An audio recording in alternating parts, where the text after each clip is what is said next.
Big TV భక్తి సమాచారం WhatsApp ఛానల్లో జాయిన్ అవ్వండి. అన్ని విశేషాలు ఎప్పటికప్పుడు తెలుసుకోండి. బిగ్ టీవీ ఆధ్యాత్మిక ప్రేక్షకులకు నమస్కారం. గవ్వల శాస్త్రం కార్యక్రమానికి స్వాగతం. గవ్వలను లక్ష్మీదేవి స్వరూపంగా కొలుస్తారు. గవ్వలు లక్ష్మీదేవికే కాక శివునితో కూడా ప్రత్యక్ష సంబంధం ఉందని పండితులు చెప్తుంటారు. మహిమగల గవ్వల శాస్త్రం గురించి తెలియజేయడానికి గవ్వల శాస్త్రం మరియు సంఖ్యాశాస్త్రం నిపుణులు శ్రీ కృష్ణమాచార్యులు గారు ఇవాళ బిగ్ టీవీ స్టూడియోలో మనతో ఉన్నారు. వారి నుంచి అనేక విషయాలు తెలుసుకుందాం. నమస్కారం గురుగారు. జై వీరబ్రహ్మ జై గోవిందమాంబ జై. నమస్కారం తల్లి. గురువుగారు, అయితే 2024లో భారతదేశ స్వరూపం చూసాం. 2024లో చాలా నెగిటివిటీ చూసాం. అంటే 2025లో ఎలాంటి పాజిటివ్ న్యూస్ మనం వినబోతున్నాం? 2025 ఏ విధంగా ఉండబోతుంది? నూతన ఆంగ్ల సంవత్సరాదిలోకి అడుగెడుతూ గతం కన్నా మన దేశాభివృద్ధి శరవేగాన జరగాలని, గతాన ఈ ప్రకృతిలోన సంభవించిన వైపరీత్యాలు జన నష్టాలు వలదని సంతోషంగా ప్రజలందరూ ఈ వత్సరాన్ని గడుపుకుంటూ తమ జీవనాన ఇక మరపురాని సంవత్సరంగా గుర్తించుకోవాలని శుభాకాంక్షలతో శ్రేయోభిలాషులందరికీ శుభాకాంక్షలు తెలియజేసుకుంటూ, కాంతులు చిమ్మే విద్యుల్లేఖమై అందరి ఆకాంక్షలు నెరవేర్చే ఆశల తీరమై విషాదాలు లేని భాగ్య సంవత్సరమై విలసిల్లాలని కోరుకుంటున్నాను. ఎప్పుడో 400 సంవత్సరాల క్రితం విశ్వభక్తుని చెప్పిన కాలజ్ఞాని జగద్గురు శ్రీమద్ విరాట్ పోతులూరి వీరబ్రహ్మేంద్ర స్వాముల వారు ఈనాడు ప్రపంచంలో ఎక్కడ ఏ వింత జరిగినా, ఏ విచిత్రం సంభవించినా శ్రీ గురుదేవులు వీరబ్రహ్మేంద్ర స్వాముల వారు కాలజ్ఞానంలో చెప్పారు, ఇలా జరుగుతోందని అంటూ ఉంటాం, వింటూ ఉంటాం. మరి గురుదేవుల యొక్క కాలజ్ఞానం ప్రకారంగాను ప్రాచీన సంఖ్య మరియు ప్రశ్నాశాస్త్రాన్ని ఈ మూడింటిని క్రోడీకరిస్తే ఈ 2025వ సంవత్సరంలో మార్పు చోటు చేసుకోబోయేటువంటి ప్రధానమైనటువంటి అంశాల గురించి మనం తెలుసుకుందాం. ఇప్పటి వరకు ఎన్నో ఇబ్బందుల్ని, ప్రకృతి వైపరీత్యాలని, జననష్టాలని, ఎన్నో రకాలైనటువంటి విపత్కరమైనటువంటి స్థితిగతుల్ని ఈ 2024లో మనం చూసాం. అందరూ అనుకుంటూ ఉంటారు, తెలుగు వాళ్ళందరికీ కూడా ఉగాది యుగాది కదా, మరి ఆంగ్ల సంవత్సరాన్ని అనుసరించి ఏవైనా మార్పులు చేర్పులు ఉంటాయని. దేశ కాలమాన పరిస్థితులను బట్టి మనమందరం కూడా ఆంగ్ల సంవత్సరాన్ని ప్రామాణికంగా తీసుకోవచ్చా లేదా అన్న విషయాన్ని పక్కన పెడితే, సనాతనమైనటువంటి ధార్మికమైనటువంటి పరిస్థితుల్ని అనుసరించి తిథి వార నక్షత్ర యోగకరణాలతో కూడినటువంటి పంచాంగాన్ని, దానికి గవ్వ ప్రశ్నని సమీకృతం చేస్తే మీ అందరికీ ఒక ముఖ్యమైనటువంటి విషయాన్ని విన్నవించుకుంటున్నాను. మనందరికీ కూడా చాంద్రమానం, సౌరమానం అందరికీ కూడా తెలుసు. రవి ఒక్కొక్క రాశిలో నుండి మరో రాశిలోకి సంక్రమణ చేస్తే దాని సంక్రమణం లేదా సంక్రాంతి అంటారు. సంక్రాంతి అన్నటువంటిది కేవలం ఒక పర్వదినంగానే మనకు తెలుసు. అది ఎప్పుడు వస్తుంది? జనవరి మాసంలో మకర రాశిలోకి రవి వెళ్ళినప్పుడు ఏర్పడేదే మకర సంక్రమణ. మనందరికీ అంటే అందరికీ తెలిసినటువంటి అంశం మరొకటి ఏంటంటే, ప్రతి మాసంలో కూడా రవి ఒక్కొక్క రాశిలోకి సంక్రమణ చెందుతూ ఉంటాడు. అంటే ప్రతి మాసంలో కూడా ఒక సంక్రాంతి పర్వదినం ఉంటుంది. కానీ ఈ ఆంగ్ల సంవత్సరాది ప్రారంభంలోని 2వ వారంలో మకర రాశిలోకి రవి వెళ్ళేటువంటి సందర్భంలో ఉత్తరాయణ పుణ్యకాలం మొదలవుతుంది. మనందరికీ తెలిసినంత వరకు శ్రీ క్రోధినామ సంవత్సరం సంపూర్ణమై విశ్వావసునామ సంవత్సరం చైత్రమాస శుక్లపక్ష పద్యమి ఉగాది పర్వదినంతో మొదలైనప్పటికీ దేశ కాలమాన పరిస్థితుల్లో ఇదే జనవరి మాసంలో యాదృచ్ఛికంగా ప్రతి సంవత్సరం కూడా ఉత్తరాయణ పుణ్యకాలం మొదలు కాబోతుంది. రవి యొక్క గమనాన్ని మార్చగలిగినటువంటి పరిస్థితి అటు ఖగోళంలోనూ, భూగోళంలోనూ, ఉష్ణోగ్రతల్లోనూ, ఋతువుల్లోనూ మార్పు రాగలిగినటువంటి స్థితి. కాబట్టి ఆంగ్ల సంవత్సరానికి సంబంధించినటువంటి స్థితిగతుల్లో కూడా ఈ 2025వ సంవత్సరాన్ని సంఖ్యాశాస్త్రాన్ని అనుసరించి చూస్తే 2025 కేవలం సంఖ్యాశాస్త్రాన్ని అనుసరించి చూస్తే వచ్చినటువంటి అంకె 9. ఇది అంగారకుడికి సంబంధించినటువంటిది. అంగారకుడు అంటే కుజుడు. దేశంలో రక్షణాత్మకమైనటువంటి వ్యవస్థ, మిలిటరీ, పోలీసు సంబంధమైనటువంటి వ్యవస్థలు బాగా బలపడతాయి. భారతదేశానికి సంబంధించినటువంటి ఆర్మీ, సైనిక దళం, పదాతి దళం ఎన్నో రకాలైనటువంటి వనరులని సమకూర్చుకునేటువంటి ప్రయత్నాలు జరుగుతాయి. దేశ కాలమాన పరిస్థితుల్లో ఒక అద్వితీయమైనటువంటి మార్పు జరగబోతుంది. దీనికి ఒక ప్రమాణం కూడా ఉంది. అది కూడా కాలజ్ఞానంలో గురుదేవులు చెప్పిన మాట. అదేంటంటే, మంత్రయుగమే పోవు యంత్రయుగమే వచ్చు, తంత్రములుగా మానవులు బ్రతికేరయ్య, సూర్యుని శక్తితో సర్వంభు నడిచేటి రోజులే వచ్చేను తెలియండయ్య. మనందరికీ తెలిసినటువంటి అంశం విద్యుత్ అన్నటువంటిది అన్నిటికీ కూడా అవసరం. విద్యుత్ లేకపోతే ఏ వ్యవస్థలు కూడా నడవవు. కానీ ఈ 2025వ సంవత్సరంలో సూర్య భగవానుడి యొక్క శక్తితో, సోలార్ ఎనర్జీతో నడిచేటువంటి పరిశ్రమలు అధికమవుతాయి. ప్రతి ఇంటికి కూడా సోలార్ ఎనర్జీతో మనం విద్యుత్ని తయారు చేసుకునేటువంటి వ్యవస్థల యొక్క పరిస్థితులు కూడా అధికమయ్యేటువంటి అవకాశం ఉంది. ప్రత్యేకించి రాజకీయ, సాంఘిక, ఆర్థిక పరమైనటువంటి అంశాల్లో ఎన్నో మార్పులు చోటు చేసుకోబోతున్నాయి. అంటే గురువుగారు ఏ ఏ రాశుల వారికి ఈ ఏడాది కలిసి రాబోతుంది? ప్రధానంగా మేషరాశి వారికి ద్వితీయంలో ప్రస్తుతానికి దేవగురు అయినటువంటి బృహస్పతి సంచారం ఉంది. ఈ సంవత్సరం ద్వితీయ, తృతీయ రాశుల్లో దేవగురు అయినటువంటి బృహస్పతి సంచారం ఉంటుంది. కానీ మీనరాశిలో శని భగవానుడి యొక్క స్థితి వల్ల మేషరాశి వారికి మిశ్రమ ఫలితాలు ఉన్నాయి. వృషభ రాశి వారికి చాలా అనుకూలవంతమైనటువంటి ఫలితాలు రాబోతూ ఉన్నాయి. మిథున రాశి వారికి 12 సంవత్సరాల తర్వాత యోగదాయకమైనటువంటి దశలు రాబోతున్నట్టుగా మనం చెప్పొచ్చు. కర్కాటక రాశి వారికి అష్టమ శని ప్రభావం సంపూర్ణం కాబోతుంది. సింహరాశి వారికి అర్ధాష్టమ శని ప్రభావం మొదలు కాబోతుంది. కన్యా రాశి వారికి కేతు సంబంధమైనటువంటి స్థితి తొలగిపోయి వాక్స్థానమైనటువంటి ధనస్థానంలో కేతు సంబంధమైన స్థితి ప్రారంభమవుతుంది. తులారాశి వారికి మళ్ళీ అద్వితీయమైనటువంటి అమోఘమైన ఫలితాలు ఈ సంవత్సరం మొత్తం కూడా కొనసాగుతాయి. వృశ్చిక రాశి వారికి అర్ధాశ్రమ శని ప్రభావం సంపూర్ణమవుతుంది. ధనుస్సు రాశి వారికి చతుర్థ భావంలో అర్ధాష్టమ శని ప్రభావం కాబోతుంది. ధనుస్సు రాశి వారికి సానుకూలవంతమైన ఫలితాలు ఉన్నాయి. మకర రాశి వారికి ఏలినాటి శని ఈ సంవత్సరం సంపూర్ణం కాబోతుంది. కుంభరాశి వారికి మాత్రం కొన్ని చిన్న చిన్న ఇబ్బందులు ఉన్నాయి. మీనరాశి వారికి కూడా మిశ్రమమైనటువంటి ఫలితాలున్న సానుకూలవంతమైనటువంటి స్థితిగతుల్లోనే జీవితం కొనసాగేటువంటి అవకాశం కనపడుతుంది. గురువుగారు ఏ ఏ రాశుల వారు జాగ్రత్తగా ఉండాల్సిన అవసరం ఉందంటారు? సింహరాశి వారికి ప్రధానంగా అష్టమ భావంలో శని భగవానుడి యొక్క సంచార స్థితి జరగబోతుంది. ఎప్పుడైతే అష్టమ భావం ఆయుర్భావం, ఆయుష్కు సంబంధించినటువంటిది, దేశ కాలమాన పరిస్థితులన్నింటిలో కూడా ఆయుర్భావాన్ని గురించి మనం చెప్పుకుంటే ఎక్కువగా ప్రమాదాల బారిన పడుతూ ఉంటాం. ఆరోగ్యపరమైనటువంటి విషయాల్లో జాగ్రత్తలు తీసుకోవాల్సినటువంటి స్థితిగతులు ఎక్కువగా కనపడుతూ ఉంటాయి. సింహరాశి వారికి 2025వ సంవత్సరంలో ఏర్పడబోయేటువంటి అష్టమ స్థానంలోని శని భగవానుడి సంచార స్థితి సుమారు 30 మాసాల పాటు, అంటే 2 సంవత్సరాల 6 మాసాల పాటు కొనసాగనుంది.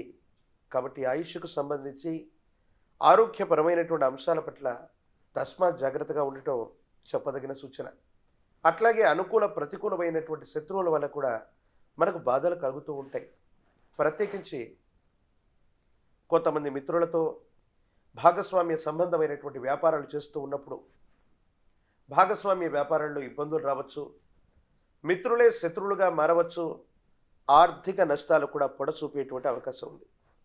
ఇలాంటి విపత్కరమైనటువంటి పరిస్థితులు ఏర్పడుతున్నటువంటి సందర్భంలో సింహరాశి జాతకులు అష్టమి లేదా అమావాస్య లాంటి తిథుల్లో మీ సమీప ప్రాంగణంలో ప్రాచీనమైనటువంటి కాలభైరవ స్వామి వారి యొక్క ఆలయ ప్రాంగణానికి వెళ్ళి కాలభైరవుడికి నువ్వుల నూనెతో దీపారాధన చేసిన లేదా కూష్మాండ దీపాన్ని వెలిగించిన ఈ దోషయుక్తమైనటువంటి పరిస్థితి నుండి బయటపడవచ్చు. అలాగే ధనుస్సు రాశి వారికి కుటుంబ స్థానం, మాతృస్థానం, చతుర్థ భవనంలోకి శని భగవానుడి యొక్క సంచారం జరగనుంది. దీన్ని అర్ధాష్టమ శని అంటారు.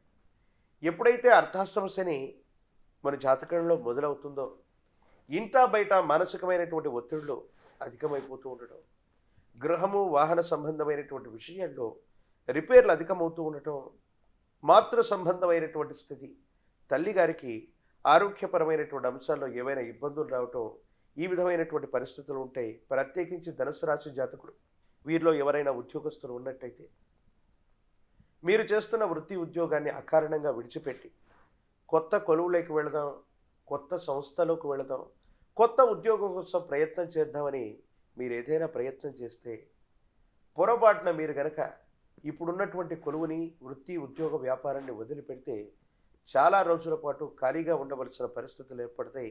కాబట్టి కొత్త మార్పులకి ఎటువంటి పరిస్థితుల్లో కూడా ఈ సంవత్సరం మీరు శ్రీకారం చుట్టకండి.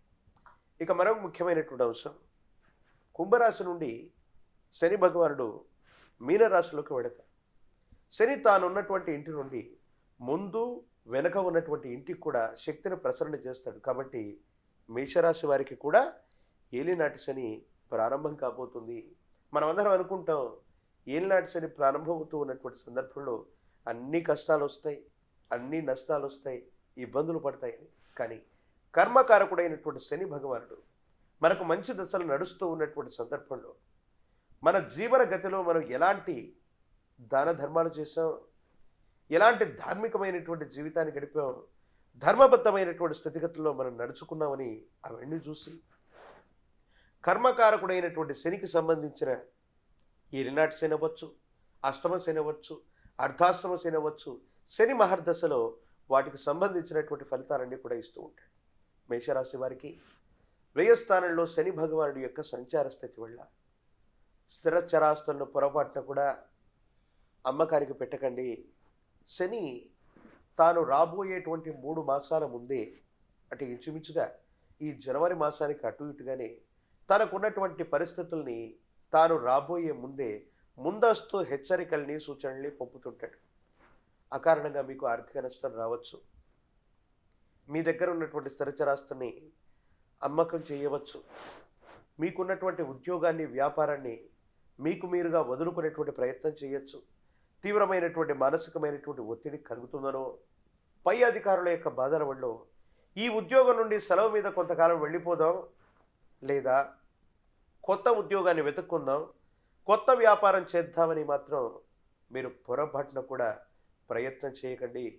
మేషరాశి వారికి వ్యయస్థానంలో శని భగవానుడి చర్యల వల్ల, ఆ గ్రహగతుల వల్ల ఏలినాటి శని ప్రారంభం కాబోతుంది. మీరు చేసే ప్రతి పనిలో కూడా జాగ్రత్తతో కూడినటువంటి పరిస్థితులు అవసరం. ఖచ్చితమైనటువంటి ఆదాయం వచ్చేటువంటి మార్గాల కోసం మీరు వెతికి పెట్టుకున్నట్టయితే అనుకూలవంతం అవుతుంది. కొత్త ప్రయత్నాలకి వీటికి కూడా ఇది సరైనటువంటి సమయం కాదని మనం చెప్పచ్చు.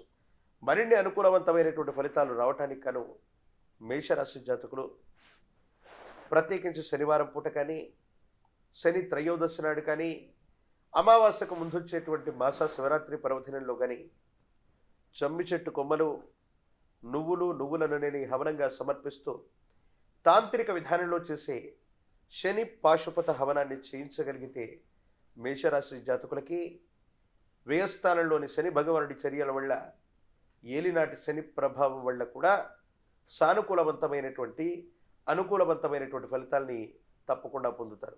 మరో ముఖ్యమైన అంశం, దేవగురువు అయినటువంటి బృహస్పతి కూడా వృషభ రాశిలో నుండి మిథున రాశిలోకి వెళతారు. ఎప్పుడైతే వృషభ రాశి నుండి మిథున రాశిలోకి వెళ్ళారో వెంటనే మిథున రాశి ఉన్నటువంటి పక్కన ఉన్నటువంటి రాశి కర్కాటకం. కర్కాటక రాశి వారికి ఇప్పటిదాకా మనం చెప్పుకున్నాం ఒక శుభవార్త, అష్టమ శని విడుదలయ్యింది అని. మరి దేవగురువు అయినటువంటి బృహస్పతి వ్యయస్థానంలో ఉన్నాడు. దేశ కాలమాన పరిస్థితుల్లో ముఖ్యమైనటువంటి రాజకీయ నేతలు, చాలా ముఖ్యమైనటువంటి ప్రముఖుల యొక్క జాతకాలు మొత్తం కూడా చూస్తే వారి యొక్క నక్షత్రాలు ఇంచుమించుగా చాలా వరకు ఈ కర్కాటక రాశిలోనే ఉంటాయి. అంటే వారికి గురుబలం ఈ సంవత్సరం కూడా లేదు. దేవగురువు అయినటువంటి బృహస్పతి బలంగా లేడు అంటే మనం ఎన్ని ప్రయత్నాలు చేస్తున్నా అవి వృధాగానే ఉంటాయి. కాబట్టి కర్కాటక రాశి జాతకులకి దేవగురువు అయినటువంటి బృహస్పతి వ్యయస్థానంలో మే తర్వాత ఉంటాడు. కాబట్టి దేవగురువు అయినటువంటి బృహస్పతి బలం కోసం మనం ఏదైనా కొన్ని ప్రయత్నాలు చేయవలసి ఉంటుంది. గురు సంబంధమైనటువంటి ఆలయ ప్రాంగణానికి గురువారం పూట వెళ్ళడంతో పాటుగా పసుపు పచ్చని వస్త్రాన్ని, ప్రత్యేకించి శనగలు లేదా శనగపిండితో తయారు చేసిన ఏదైనా నివేదనని గురు సంబంధమైనటువంటి దేవతామూర్తులకి హవనంగా ఇచ్చిన లేదా నివేదన చేసి వచ్చిన అనుకూలత ఏర్పడుతుంది, గురుబలం కలుగుతుంది. గురువారం పూట నియమనిష్టలతో కూడిన జీవన విధానంతో ఉండండి. ఇందాక చెప్పినటువంటి అష్టమ శని, అర్ధాష్టమ శని, ఏలినాటి శని, వ్యయస్థానంలో గురు సంబంధమైనటువంటి 4 రాశుల వాళ్ళు మద్యపానాన్ని వదిలిపెడితే, మద్యపానాన్ని, జూదాన్ని, ఇతరత్రా కొన్ని రకాలైనటువంటి పరిస్థితులను వదిలిపెట్టగలిగితే శని అద్వితీయమైన ఫలితాలను ఇస్తారు. దేవగురు బృహస్పతి కూడా సానుకూలవంతమైనటువంటి స్థితిగతుల్లో ఉంటారు. మద్యపానం అన్నటువంటిది శనికి సంబంధించిన తీక్షణమైనటువంటి పరిస్థితుల్లో మనల్ని ఇబ్బందికి గురి చేస్తుంది. దీన్ని వదిలిపెట్టగలిగితే మాత్రం ఏలినాటి శనిలో కూడా అద్భుతమైన ఫలితాలు తప్పకుండా వస్తాయి. గురువుగారు, మరి ఈ ఏడాది ఏ ఏ రంగాల వారికి కలిసి వస్తుందంటారు? ఇందాక మనం అంగారకుడికి సంబంధించినటువంటి స్థితిగతుల గురించి మనం బాగా చెప్పుకున్నాం. అంగారకుడు రియల్ ఎస్టేట్కి సంబంధించినటువంటి పృథ్వీపుత్రుడు. ఆయన్ని భూమిపుత్రుడిగా మనం పిలుస్తాం. ఉభయ తెలుగు రాష్ట్రాలే కాదు, భారతదేశం మొత్తం కూడా రియల్ ఎస్టేట్కి సంబంధించినటువంటి రంగం పుంజుకునేటువంటి అవకాశం ఉంది. భూముల యొక్క ధరలు విపరీతంగా పెరిగేటువంటి అవకాశం, మళ్ళీ రియల్ ఎస్టేట్ అన్నటువంటిది చాలా అద్వితీయంగా ఉండబోతుంది. అలాగే విద్యుత్కు సంబంధించినటువంటి పరిస్థితులు, విద్యుత్ని ఉత్పాదన చేయగలిగినటువంటివి, ఇవన్నీ కూడా చాలా అద్వితీయంగా ఉంటాయి. వీటికి సంబంధించినటువంటి పురోగవృద్ధి చాలా బాగుండేటువంటి అవకాశం ఉంది. ప్రత్యేకించి రక్షణాత్మకమైనటువంటి వస్తువులు, కొత్త కొత్త పరిశ్రమలు, వస్తువుల్ని వినియోగంలోకి తీసుకొచ్చేటువంటి రకరకాలైనటువంటి పారిశ్రామిక వాడలు ఎన్నో అభివృద్ధి చెందుతాయి. మీడియా రంగం, ప్రత్యేకించి జనాకర్షణ కలిగినటువంటి సినిమా రంగాల్లో అద్వితీయమైనటువంటి మార్పులు వస్తాయి. సినిమా రంగానికి సంబంధించి ఉభయ తెలుగు రాష్ట్రాలే కాదు, భారతదేశం గర్వించదగినటువంటి స్థితిగతుల్లో ఈ సినీ మీడియా రంగాలు ఉండబోతాయి అనటంలో ఎటువంటి సందేహం కూడా లేదు. అయితే ఆర్థికపరమైనటువంటి అంశాల్లో మాత్రం కొన్ని ఇబ్బందులు ఏర్పడతాయి. ఇటు రాష్ట్ర ప్రభుత్వాలు, అటు కేంద్ర ప్రభుత్వాల మధ్య ఆర్థికపరమైనటువంటి విషయంలో మాత్రం కొన్ని ఇబ్బందులు, అభిప్రాయ భేదాలు తలెత్తేటువంటి అవకాశం ఉంది. బ్యాంకింగ్ సెక్టార్లో కొత్త బ్యాంకులు పుట్టుకొచ్చేటువంటి అవకాశం ఉంది. కోఆపరేటివ్ సొసైటీల పేర్లతో, చిట్ ఫండ్ కంపెనీల పేర్లతో ప్రజల్ని మోసం చేసేటువంటి సంస్థలు, వాటికి సంబంధించినటువంటి స్థితిగతులు ఈ సంవత్సరం వెలుగు చూసేటువంటి అవకాశం ఉంది. కాబట్టి ఎవరు కూడా కొత్త ఆర్థిక సంస్థలు, కొత్తగా వచ్చినటువంటి బ్యాంకుల్లో నగదులను డిపాజిట్ చేయటం, లేదా మన పేరు ఉన్నటువంటి ఆస్తులన్నింటినీ వాటిలో తాకట్టు పెట్టడం, ఇలాంటివి చేయకండి. ఆర్థికపరమైనటువంటి అంశాలు తప్ప రియల్ ఎస్టేట్కి సంబంధించిన రాజకీయపరమైనటువంటి రంగం, సినిమా, మీడియా రంగాలు చాలా అద్వితీయంగా ఉండబోతున్నాయి. మళ్ళీ భూములకు, భూము ధరలకు రెక్కలు వచ్చేటువంటి అవకాశం ఉంది. రియల్ ఎస్టేట్ అమాంతంగా పెరగబోతుంది. భాగ్యనగరం హైదరాబాద్ కూడా చాలా విశేషవంతంగా విస్తరించనుంది. ఐటీకి సంబంధించిన సాంకేతికపరమైనటువంటి పరిశ్రమలు అవ్వచ్చు, ఐటీ రంగంలో కొత్త కొలువులు మనకు లభించేటువంటి అవకాశం కనబడుతుంది. గురువుగారు, పుష్ప 2తో ఇండియాలో భారీ హిట్ కొట్టిన అల్లు అర్జున్ కొన్ని పర్సనల్ కేసెస్ కూడా ఎదుర్కొన్నారు. మరి ఈ ఏడాది ఆయన కలిసి వస్తుందంటారా? శివాయ బ్రహ్మణే నమః. ప్రశ్నాశాస్త్రాన్ని అనుసరించి అల్లు అర్జున్ గారికి సంబంధించినటువంటి సమీపమైనటువంటి భవిష్యత్తును మనం ఇప్పుడు తెలుసుకుందాం. ప్రశ్నాశాస్త్రాన్ని అనుసరించి గవ ప్రశ్న వేస్తున్న ప్రతిసారి కూడా నేను మీ అందరికీ చెప్తూ ఉంటాను, రాహు సంఖ్య అయినటువంటి 4 కానీ, కేతు సంఖ్య అయినటువంటి 7 కానీ రాకూడదు. వస్తే వాళ్లకు ప్రతికూలవంతమైనటువంటి పరిస్థితులు ఉంటాయి, ఇబ్బందులు ఉంటాయని. మరి అల్లు అర్జున్ గారి యొక్క భవితవ్యం పుష్ప 2 తర్వాత ఎలా ఉండబోతుందో అనేటువంటి విషయాన్ని ఇప్పుడు మనం తెలుసుకుందాం. శివాయ బ్రహ్మణే నమః. వీరబ్రహ్మేంద్ర స్వామిని నమో నమః. జై వీరబ్రహ్మజై గోవిందమాంబజై. ఓం హ్రీం క్లీం శ్రీం శివాయ బ్రహ్మణే నమః. వచ్చినటువంటి ఫలితం, శుక్రుడికి సంబంధించినటువంటి ఫలితం, పుష్ప 2 సినిమా తర్వాత వీరికి సంబంధించినటువంటి సినీ రంగంలో మంచి సినిమాలు మళ్ళీ వస్తాయి. కానీ 6 అన్నటువంటిది కొన్ని రకాలైన అభిప్రాయ భేదాలకి, ప్రత్యేకించి కోర్టు సంబంధమైనటువంటి వ్యవహారాలకి కారణమవుతుంది. బహుశా పుష్ప 2 సందర్భంగా ఒక థియేటర్లో తొక్కిసలాట జరిగినటువంటి సందర్భాన్ని గురించి మనకందరికీ కూడా తెలిసినటువంటి అంశమే. బహుశా దాంట్లో చట్టపరమైనటువంటి, న్యాయపరమైనటువంటి ఇబ్బందుల్ని ఎదుర్కొంటూ అల్లు అర్జున్ గారు ప్రస్తుతానికి ఎదుర్కొంటున్నారు. ఇవి కొనసాగేటువంటి అవకాశం ఉంది. ఇది వెంటనే దీని నుంచి ఉపశమనం వచ్చిందని మనం అనుకుంటున్నా. అల్లు అర్జున్ గారి యొక్క జాతకంలో ప్రశ్నాశాస్త్రాన్ని అనుసరించి చూస్తే మాత్రం కొన్ని చిన్న చిన్న ఇబ్బందులు, న్యాయపరమైన, చట్టపరమైనటువంటి అంశానికి సంబంధించినటువంటి విషయంలో మరికొంతకాలం పాటు ఇవి కొనసాగేటువంటి అవకాశం ఉంది. కాబట్టి న్యాయపరమైన, చట్టపరమైనటువంటి అంశాల్లో చాలా జాగ్రత్తగా ఉండటం చెప్పదగినటువంటి సూచన. తాంత్రిక విధానంలో ఎన్నో రకాలైనటువంటి పద్ధతుల్లో ఇలాంటి విపత్కరమైనటువంటి పరిస్థితులు వచ్చినప్పుడు మనం ఎన్నో రకాలైనటువంటి విషయాల్లో రెమెడీస్ చెబుతూ ఉంటాం. విష్ణుమూర్తి స్వరూపమైనటువంటి దేవదేవుడి యొక్క ఆరాధన, ప్రత్యేకించి సుదర్శన నారసింహ మంత్రాన్ని కానీ, తాంత్రిక విధానంలో తంత్రమాల సహిత హనుమత్ తంత్రాన్ని కానీ తాంత్రికంగా జరిపిస్తే జాతకంలో ఏర్పడుతున్నటువంటి ఈ స్తంభన, ప్రత్యేకించి ఈ విద్వేషణ, న్యాయపరమైన, చట్టపరమైనటువంటి అంశాలకు సంబంధించినటువంటి విషయంలో ఉన్న ఈ విపత్తులు ఇవి తొలగిపోయేటువంటి అవకాశం ఉంది. ఎంతోమంది సినీ అభిమానులని సంపాదించుకోవడమే కాదు, తెలుగు సినీ పరిశ్రమలో కూడా సుమారు 100,000 కోట్ల రూపాయలు వసూలు చేయగలిగినటువంటి, భారతదేశ ఖ్యాతి నిలబడగలిగినటువంటి పెద్ద సినిమాలు చేసేటువంటి దర్శకులు, నటులు ఎందరో మన తెలుగు వాళ్ళు ఉన్నారు. వారు చేసిన, అల్లు అర్జున్ గారు చేసినటువంటి సినిమా కూడా, ఆ సినిమా నేపథ్యం ఏదైనా అవనివ్వండి, అది రాయలసీమ మాండలికానికి సంబంధించి ఎర్రచందనం అక్కడ శ్రీశాచలం అడవుల్లో చాలా ఎక్కువగా ఉంటుంది. ఆ నేపథ్యంలో సాగే సినిమా అది. ఆ నేపథ్యం ఏదైనా అవనివ్వండి, కానీ భారతదేశ ఖ్యాతి ప్రపంచ దేశాల నడుమ నిలబెట్టగలిగినటువంటి గొప్ప సినిమాల్లో అది కూడా ఉంది. కాబట్టి అటువంటి గొప్ప నటులకి ఎంతోమంది అభిమానులు ఉంటారు. మిమ్మల్ని ఈ సంఘటన బాధ పెట్టేది అయినప్పటికీ కూడా వారి జాతకంలో నడుస్తున్నటువంటి గ్రహగతులు బాగాలేవు. కాబట్టి ఇలాంటి అనవసరమైనటువంటి అపోహలు, అపార్థాలు, అపనిందలు అల్లు అర్జున్ గారి మీద వచ్చాయి. ఈ రకమైనటువంటి తాంత్రిక విధానంలో హనుమత్ తంత్రాన్ని కానీ, సుదర్శన నరసింహ మంత్రాన్ని కానీ ప్రయోగించగలిగితే అనుకూలవంతమైన ఫలితాలు తప్పకుండా వచ్చే అవకాశం కనపడుతుంది. గురువుగారు, మరి టాలీవుడ్లో మిగతా హీరోల పరిస్థితి ఏంటి? అంటే వాళ్ళకి ఎలా ఉండబోతుంది? తెలుగు సినీ పరిశ్రమలో అగ్రతారాలుగా ఉన్నటువంటి జూనియర్ ఎన్టీఆర్ గారు అవ్వచ్చు, మహేష్ బాబు గారు అవ్వచ్చు, రామ్ చరణ్ గారు అవ్వచ్చు, ప్రభాస్ గారు అవ్వచ్చు, వీరి యొక్క జాతకాల్లో తెలుగు సినీ పరిశ్రమలో మళ్ళీ ఉన్నతమైనటువంటి ప్రపంచ ప్రఖ్యాతిగాంచే సినిమాలు మళ్ళీ ఈ 2025లో రాబోతున్నాయి. మిగతా అగ్రనటుల యొక్క జాతకాలను అనుసరించి చూసినా తెలుగు సినీ పరిశ్రమలో మళ్ళీ మనం ఊహించినటువంటి ప్రపంచ స్థాయి చిత్రం ఒకటి రాబోతూ ఉంది.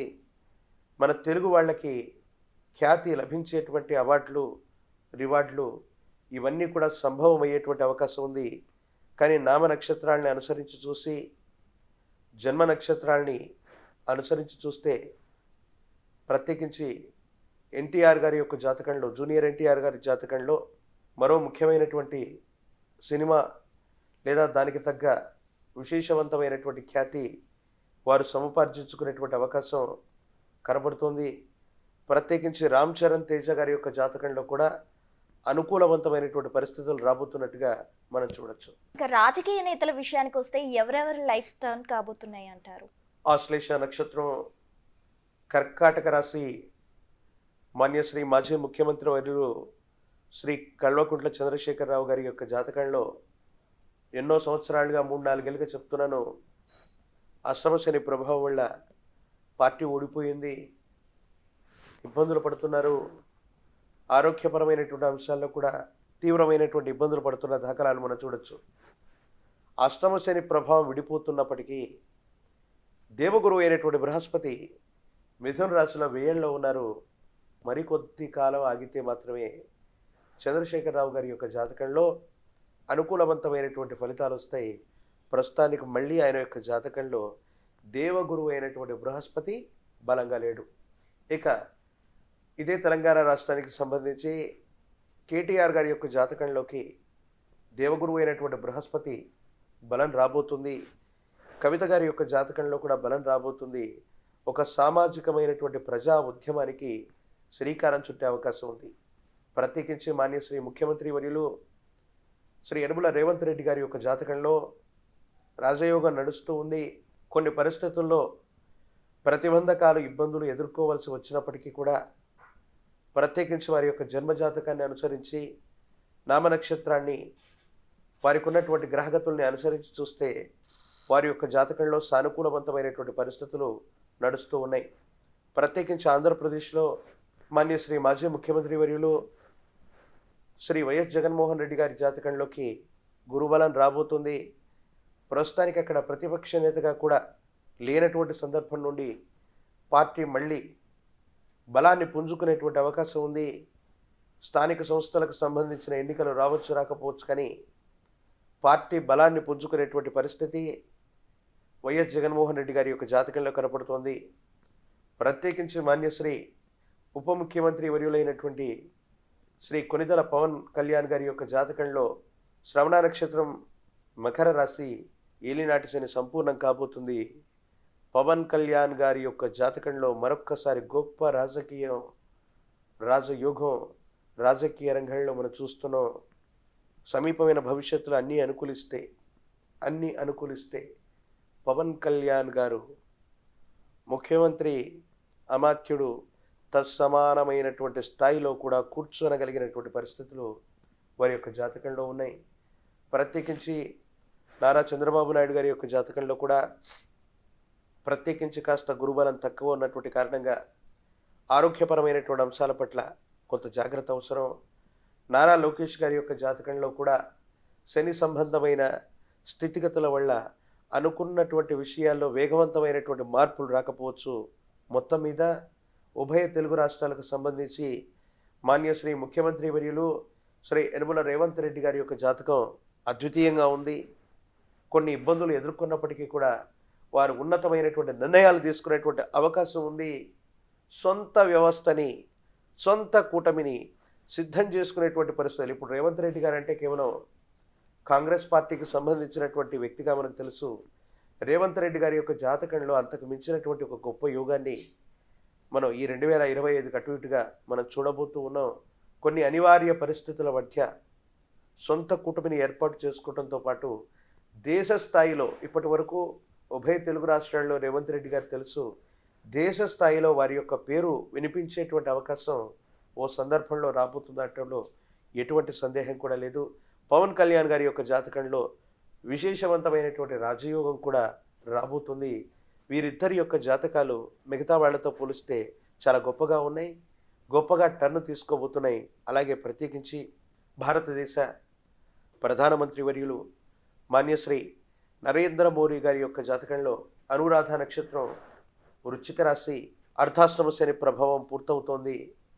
యుగదాయకమైనటువంటి దశలు వారి యొక్క జాతకంలో కూడా మొదలు కాబోతున్నట్టుగా మనం చూడొచ్చు. కాకపోతే ఆరోగ్యపరమైనటువంటి అంశాల పట్ల మాత్రం కొంచెం జాగ్రత్తగా ఉండటం చెప్పదగిన సూచన.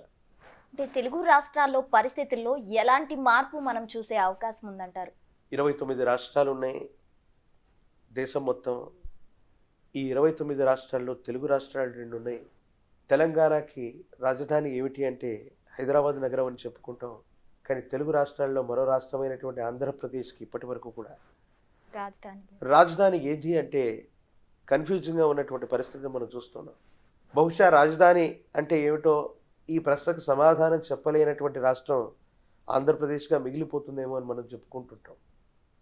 మరోసారి చెప్తున్నాను, ఆంధ్రప్రదేశ్ రాజధానిగా అమరావతి విశ్వనగరంగా రూపుసంతరించుకునే అద్భుతమైనటువంటి గడియలకు శ్రీకారం చుట్టబోతున్నారు. ఉభయ తెలుగు రాష్ట్రాల్లో ఈ 2 రాష్ట్రాలకు సంబంధించి రాజధానులకు సంబంధించినటువంటి విషయంలో గొప్ప చర్చ జరుగుతుంది. ఆంధ్రప్రదేశ్కి రాజధాని నిర్మాణం, అమరావతి నగరం విశ్వనగరంగా రూపుసంతరించుకునేటువంటి అద్భుతమైనటువంటి గడియలకి ఈ 2025వ సంవత్సరం శ్రీకారం చుట్టబోతున్నట్టుగా మనం చెప్పచ్చు. అలాగే తెలంగాణ రాష్ట్రానికి సంబంధించి విశ్వనగరం, మన భాగ్యనగరం హైదరాబాద్, వీటితో పాటు గురుదేవులు బ్రహ్మగారి యొక్క కాలజ్ఞానాన్ని అనుసరించి ఇప్పటికీ కొన్నిసార్లు చెప్పాం, ఓరుగల్లు, వరంగల్లు ప్రాంతం సమాంతరంగా అభివృద్ధి చెందటమో, ఉపరాజధానిగానో సమీపమైన భవిష్యత్తులో తెలంగాణ రాష్ట్రానికి రాజధానిగా శ్రీకారం చుట్టేటువంటి అవకాశానికి నాంది ప్రస్తావనలు కూడా ఇదే సంవత్సరం మొదలయ్యేటువంటి అవకాశాలు తప్పనిసరిగా కనపడుతూ ఉన్నాయి. ఏది ఏమైనప్పటికీ కూడా ఉభయ తెలుగు రాష్ట్రాలు కూడా అద్వితీయంగా ముందుకు వెళతాయి. విదేశీ కంపెనీల పరిశ్రమలు, ఐటీకి సంబంధించినటువంటి పరిశ్రమలు, ఎన్నో ఉత్పాదక వ్యవస్థలన్నింటినీ కూడా శ్రీకారం చుట్టడం వల్ల ఉపాధి రంగం మొదలవుతుంది. నిరుద్యోగులకి ఉద్యోగ కాలం, పోటీ పరీక్షలు లేదా కాంపిటేటివ్ ఎగ్జామినేషన్స్, లక్షలాది ఉద్యోగాలని భర్తీ చేసేటువంటి పరిస్థితులు ఉభయ తెలుగు రాష్ట్రాల్లో ఉంటాయి. కానీ ప్రత్యేకించి గురుదేవుల యొక్క కాలజ్ఞానాన్ని అనుసరించి చూస్తే మాత్రం కొన్ని చిన్న చిన్న ప్రకృతి బీభత్సాలు గతంలో మనం చూసాం. గురుదేవుల యొక్క కాలజ్ఞానంలో బెజవాడ కనకదుర్గమ్మ ముక్కుపూగని కృష్ణమ్మ తాకితే యుగాంతం వచ్చినట్టుగా మనం భావన చేస్తూ ఉంటాం. విజయవాడలో అటువంటి చాలా ఏళ్లుగా మనం కని విని ఎరగనటువంటి వరద బీభత్సాన్ని మనం చూసాం. ప్రత్యేకించి విశాఖపట్నంలో నిన్న మనం చూస్తూ ఉన్నాం. సముద్ర తీర ప్రాంతం, ఆ బీచ్ అన్నటువంటిది ఆ ఒడ్డును కొట్టేసుకుంటూ సముద్రుడు ముందుకు వచ్చినటువంటి పరిస్థితులు కూడా మనం చూస్తూ ఉన్నాం. గతంలో సునామీ లాంటి హెచ్చరికలను కూడా చూసాం. అతివృష్టి అనావృష్టిని మనం చూస్తూ ఉన్నాం. కొన్ని ప్రకృతి బీభత్సాలు అన్నటువంటి మాత్రం ఈ సంవత్సరం కూడా కొన్ని తెలుగు రాష్ట్రాల్లో ఉంటాయి. వాటి వల్ల తీవ్రమైనటువంటి నష్టం అని చెప్పను, కానీ రాజకీయ సామాజిక రంగంలో మాత్రమే విప్లవాత్మకమైనటువంటి మార్పుల్ని ప్రజల చేత ప్రజల కొరకు ఎన్నుకోబడినటువంటి ఈ ప్రజాస్వామ్య వ్యవస్థలో మనం చూడబోతున్నాం అనటంలో ఎటువంటి సందేహం కూడా లేదు. గురువు గారు, ప్రపంచంలో మన దేశ స్థానం ఎలా ఉండబోతుందంటారు? సాయుధ దళం, రక్షణాత్మక దళం, సైనిక వ్యవస్థని పరిపుష్టి చేసుకోవటం వల్ల సైనిక విభాగంలో 1, 2, 3, 4 స్థానాల్లో ఉన్నటువంటి దేశాల మధ్యలో మనం చేరుతాం. ప్రపంచంలో ఒక ఆర్థిక సంక్షోభం మనం చూడబోతున్నాం. అగ్ర దేశాలు, అగ్ర రాజ్యాలకు సంబంధించినటువంటి స్టాక్ మార్కెట్ అవనివ్వండి, ఆర్థిక వ్యవస్థ కుప్పకూలుతుంది. కానీ భారతదేశ ఆర్థిక వ్యవస్థని ఎవరు నాశనం చేయలేరు. ఆర్థికపరమైనటువంటి వ్యవస్థ అనుకోండి, సెన్సెక్స్ మార్కెట్లు అనుకోండి, ఇలాంటి వాటిలో ఆర్థికపరమైనటువంటి స్థితిగతుల్లో భారతదేశం మరింతగా ముందుకు వెళ్ళేటువంటి అవకాశం ఉంది. ప్రత్యేకించి ఎక్కువగా నియంత్రణ చేయవలసింది, ఎక్కువ విషయాల్లో మనం ఫోకస్ చేయవలసింది భారతదేశాన్ని, మన ఆర్థిక వ్యవస్థని కుట్ర చేయటానికి విదేశీ మారక ద్రవ్యాలు, డ్రగ్స్కు సంబంధించినటువంటి కలకలాన్ని, కుట్రపూరితమైనటువంటి చర్యల్ని శత్రు దేశాలు, మన పక్కన ఉన్నటువంటి దేశాలు చేస్తాయి. కానీ ఈ కుట్రని మన ప్రభుత్వాలు, ప్రభుత్వ వ్యవస్థలు ముందుగానే పసిగట్టడం, ఒక ముప్పు నుండి మనం తప్పించుకోగలుగుతాం. అగ్రరాజ్యాల నడుమ భారతావని ఉండటంతో పాటుగా ఒక ముఖ్యమైనటువంటి సంధి, 2 దేశాల మధ్య జరుగుతున్నటువంటి తగువ అవ్వచ్చు, ఒక యుద్ధం అవ్వచ్చు, దాన్ని ఆపగలిగినటువంటి శక్తి ఒక్క భారతదేశానికి ఉంది.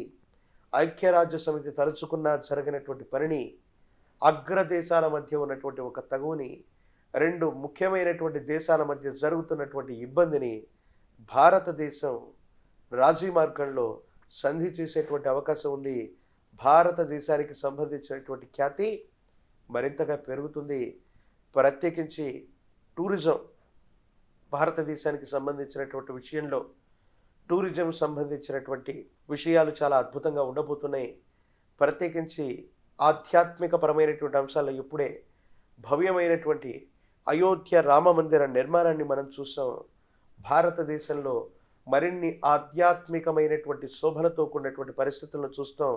ఎప్పుడో పురాణాలు, ఇతిహాసాల్లో మనం చదువుకున్నటువంటి కృష్ణ పరబ్రహ్మ వారి యొక్క ద్వారక నగరం, శ్రీరామచంద్ర ప్రభుల వారి యొక్క రామసేతు మందిరాలు, రామసేతు నిర్మాణాలు, వీటన్నిటిని మనం ఎప్పుడో ఇతిహాసాల్లో చదువుకున్నాం.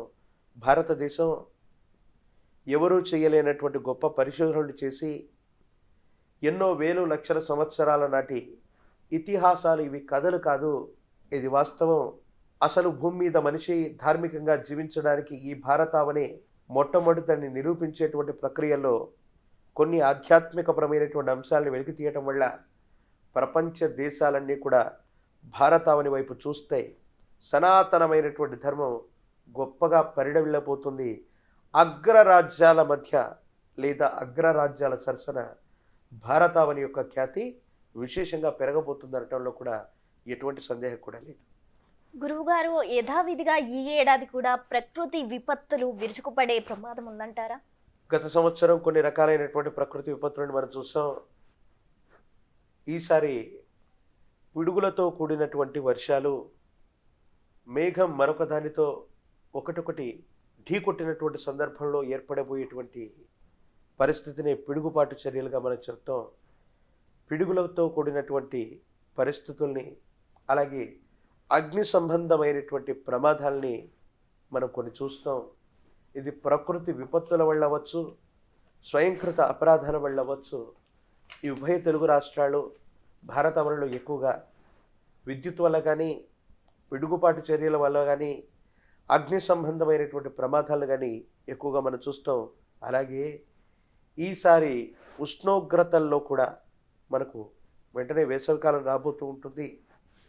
ఈ వేసవికాలంలో శీతోష్ణ స్థితుల్లో కూడా అబ్నార్మల్ టెంపరేచర్స్ని మనం చూడబోతున్నాం. ఇది కూడా ప్రకృతికి సంబంధించినటువంటి ఒక చిన్న ఇబ్బంది. ఈ చర్యల వల్ల పంట పొలాలు సమన్వయం కాకపోవటం వల్ల దిగుబడి సరిగ్గా రాకపోవటం, అన్నపూర్ణగా ప్రఖ్యాతిగాంచినటువంటి ఆంధ్రదేశంలో పంటల యొక్క దిగుబడి ఇటువంటి చర్యల వల్ల తగ్గిపోవటం, ప్రత్యేకించి పంటల దిగుబడి ఎప్పుడైతే తగ్గిపోయిందో రియల్ ఎస్టేట్ రంగానికి భూములు అమ్ముకోవటం, ఈ విధమైనటువంటి చర్యలు మనం చూడబోతున్నాం. శీతోష్ణ స్థితుల్లో ఈ ప్రకృతి యొక్క ప్రకోపాన్ని మనం తప్పకుండా చూడబోతున్నాం అనటంలో ఎటువంటి సందేహం కూడా లేదు. గురువుగారు, ఇంకా యుద్ధాల పరిస్థితి ఏమంటారు? అంటే ఇప్పుడు పాకిస్తాన్ అలాగే ఆఫ్ఘనిస్తాన్ మధ్య కొత్తగా యుద్ధం మొదలయ్యేలా ఉంది అంటున్నారు. ఇవి జరుగుతాయా, లేకపోతే ఆగే అవకాశం ఏదైనా ఉందంటారా? ప్రపంచంలో ఏ వింత జరిగినా, ఏ మార్పు జరిగినా, ఏ ప్రళయం వచ్చినా బ్రహ్మం గారు కాలజ్ఞానంలో చెప్పారు, ఇలా జరుగుతోందని వింటూ ఉంటాం.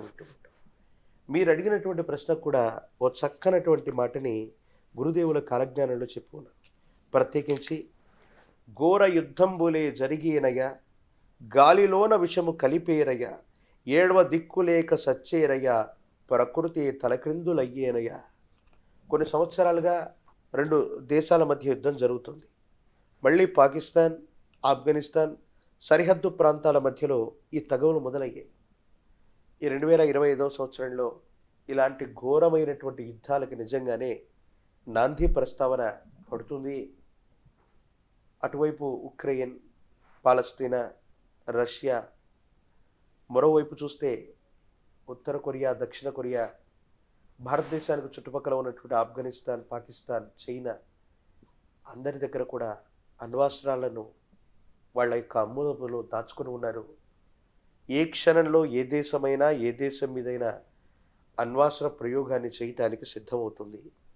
గురుదేవుల కాలజ్ఞాన ప్రకారంగా అంటే ఇలా జరగకూడదు, కానీ గురుదేవుల కాలజ్ఞానాన్ని అనుసరించి ఈ 2025వ సంవత్సరానికి అటు ఇటుగా ఒక దేశం మరో దేశం మీద అణ్వాస్త్ర ప్రయోగం చేస్తుంది. గాలిలోన విషము కలిపేరయ్యా. ఇట్ మీన్స్ ఆ అణ్వాస్త్ర ప్రయోగం వల్ల వచ్చినటువంటి కలుషితమైనటువంటి గాలి వల్ల ఎంతోమంది విగత జీవితులు అవుతారు, చాలామంది చనిపోతారు, ప్రకృతి తలక్రిందులైపోతుంది. అటువంటి ఘోరమైనటువంటి యుద్ధానికి కూడా నాంది ప్రస్తావన ఈ 2025లో ప్రపంచ దేశాల నడుమ జరగబోతుంది. కాబట్టి మనమందరం భగవంతుని ప్రార్థిద్దాం. ప్రపంచం మొత్తం కూడా శాంతిగా ఉండాలి. ఇటువంటి ప్రకృతి విపత్తులు, మనుషుల మధ్య ఉన్నటువంటి ద్వేషాలు, ప్రాంతాల మధ్య ఉన్నటువంటి ద్వేషాలు, మతాల మధ్య ఉన్నటువంటి విద్వేషాల వల్ల ఏర్పడబోయేటువంటి జన నష్టాన్ని నివారించాలని ఆ భగవంతుని మనం కోరుకుందాం. ఈ విపత్తులు కలగకూడదని మనం అనుకున్నాం, కానీ గురుదేవులు కాలజ్ఞానాన్ని అనుసరించి ఎన్నో రకాలైన వింతలు, విచిత్రాలు, విశ్వ ప్రళయాలు ఇవన్నీ మొదలు కాబోవడానికి ఈ 2025వ సంవత్సరం లేదా తెలుగు సంవత్సరంగా రాబోతున్నటువంటి విశ్వావసునామ సంవత్సరం కేంద్ర బిందువు కాబోతుందటంలో ఎటువంటి సందేహం కూడా లేదు. 2025 సంవత్సరం ఏ విధంగా ఉండబోతుంది మా బిగ్ టీవీ ప్రేక్షకులకు తెలియజేసినందుకు ధన్యవాదాలు గురువుగారు. జై వీరబ్రహ్మ జై గోవిందమంబ జై. ఓకే, చూసారు కదా వ్యూయర్స్, 2025 ఏ విధంగా ఉండబోతుందో గురువు గారి మాటల్లో తెలుసుకున్నాం. ఏ రాసుల వారికి కలిసి వస్తుంది, ఏ రాసుల వారు జాగ్రత్తలు పాటించాలి, ఏ రంగాల వారికి ఏ విధంగా ఉండబోతుంది అని చక్కగా తెలియజేశారు గురువు గారు. మరి మీకు కూడా సమస్యలు ఉన్నట్లయితే గురువు గారు చెప్పిన కొన్ని జాగ్రత్తలు పాటించినట్లయితే మీ సమస్యలకు పరిష్కారం దొరుకుతుంది. ఇది ఇవాల్టి గవ్వల శాస్త్ర కార్యక్రమం. చూస్తూనే ఉండండి Big TV. For more videos like this, subscribe Big TV channel.